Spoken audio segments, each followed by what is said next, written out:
મસાલેદાર સમોસા બનાવીશું।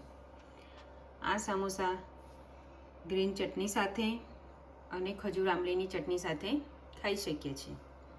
ચાલો સમોસા બનાવવાનું સ્ટાર્ટ કરીએ।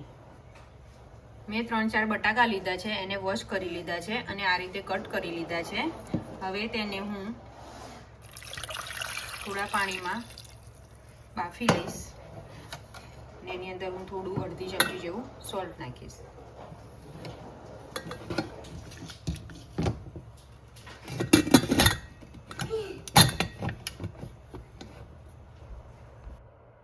મેં એક પેન લઈ લીધું છે, એની અંદર 1 ચમચી વરિયાળી, 1 ચમચી સૂકા ધાણા, 1 ચમચી જીરું અને 1 ચમચી મરી લઈ લીધા છે। હવે એને આપણે ગોલ્ડન બ્રાઉન થાય ત્યાં સુધી શેકી લઈશું।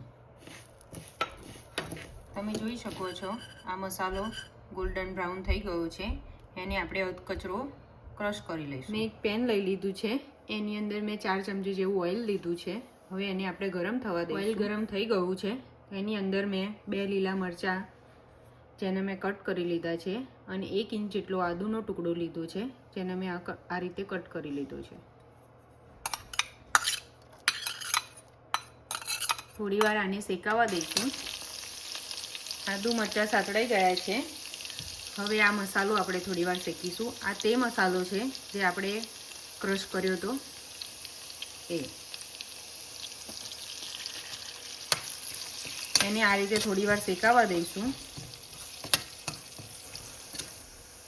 મસાલો શેકાઈ ગયો છે। હવે તેની અંદર અડધી ચમચી લાલ મરચું, 1 ચમચી ધાણા જીરું પાવડર, અડધી ચમચી કરતાં ઓછો ગરમ મસાલો, આમચૂર પાવડર અડધી ચમચી કરતાં ઓછો છે અને સ્વાદ અનુસાર સોલ્ટ।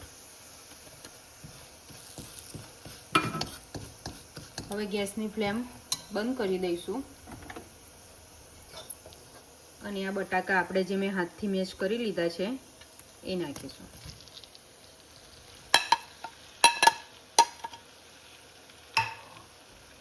હવે તેમાં અડધી વાટકી જેવા મેં ફ્રોઝન વટાણા લીધા છે। જો તમારી પાસે ફ્રોઝન ના હોય તો તમે વટાણાને થોડી વાર બોઇલ કરીને પછી અંદર એડ કરી શકો છો। હવે મિક્સ કરી લઈશું। આ બધા મસાલાને મેં મિક્સ કરી લીધું છે। હવે આપણે ઉપરથી ઝીણી સમારેલી કોથમીર નાખીશું અને મિક્સ કરી લઈશું। આ મસાલાને મેં મિક્સ કરી લીધો છે, બધું પ્રોપર મિક્સ થઈ ગયું છે। મસાલો બનીને તૈયાર છે। હવે એને થોડી વાર ઠંડો થવા દઈશું। ઠંડો થાય ત્યાં સુધી આપણે લોટ બાંધી બાઉલ લઈ લીધો છે, એમાં 2 કપ મેદો લઈશ।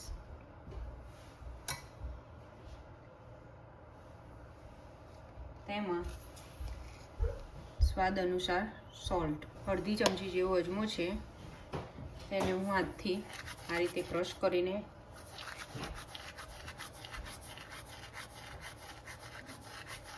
નાખીશ। હવે આમાં 4 ચમચી જેવું મેં ઘી લીધું છે, એને મેં આ રીતે મેલ્ટ કરી લીધું છે।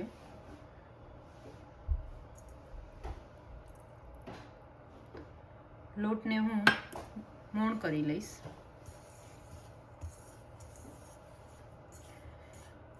લોટને મેં મોઈ લીધો છે અને આ રીતનું મેં મોણ કર્યું છે, એક મુઠ્ઠી વડે એવું। અને આની અંદર હવે થોડું થોડું પાણી નાખતા જઈશું અને લોટ બાંધતા જઈશું।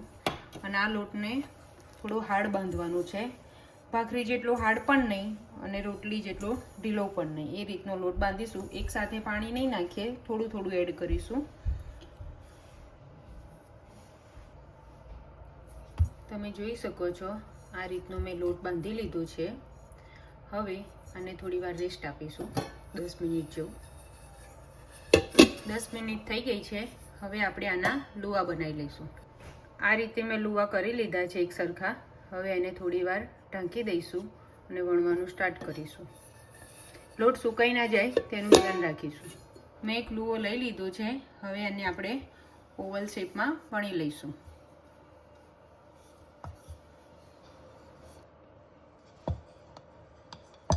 આ રીતે ઓવલ શેપમાં મેં વણી લીધો છે। એને વચ્ચેથી કટ કરીશું। એની કિનારી ઉપર આપણે આ રીતે પાણી લગાવી દઈશું, જેથી કરીને સમોસો તેલમાં ખુલે નહીં. હવે આ રીતે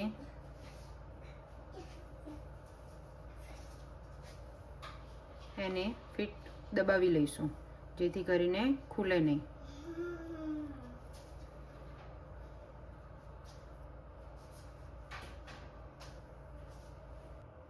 મેં આ રીતે કોર્ન શેપ બનાવી લીધું છે. હવે તેની અંદર 1 ચમચી જેટલો મસાલો ભરીશું.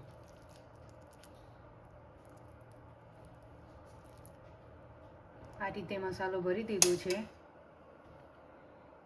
આ રીતે એને દબાઈ દઈશું અને આ એક ચપટી લઈશું અને આ રીતે ફિટ દબાઈ દઈશું.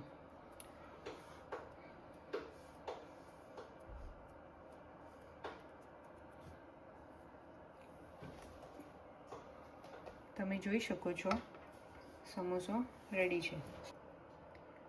આપણે સમોસો ભરી લીધો છે. આ રીતે આપણે બધા સમોસા ભરી લઈશું. આ રીતે બધા સમોસાને મેં ભરી લીધા છે. હવે આપણે ફ્રાય કરીશું. ચાલો આપણે ફ્રાય કરવાનું સ્ટાર્ટ કરીએ. તેલ આવી ગયું છે.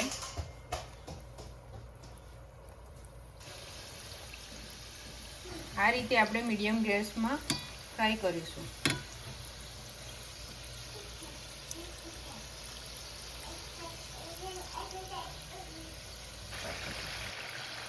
તમે જોઈ શકો છો સમોસા ફ્રાય થઈ ગયા છે. ગોલ્ડન બ્રાઉન કલર આવી ગયો છે. હવે આપણે એને કાઢી લઈશું.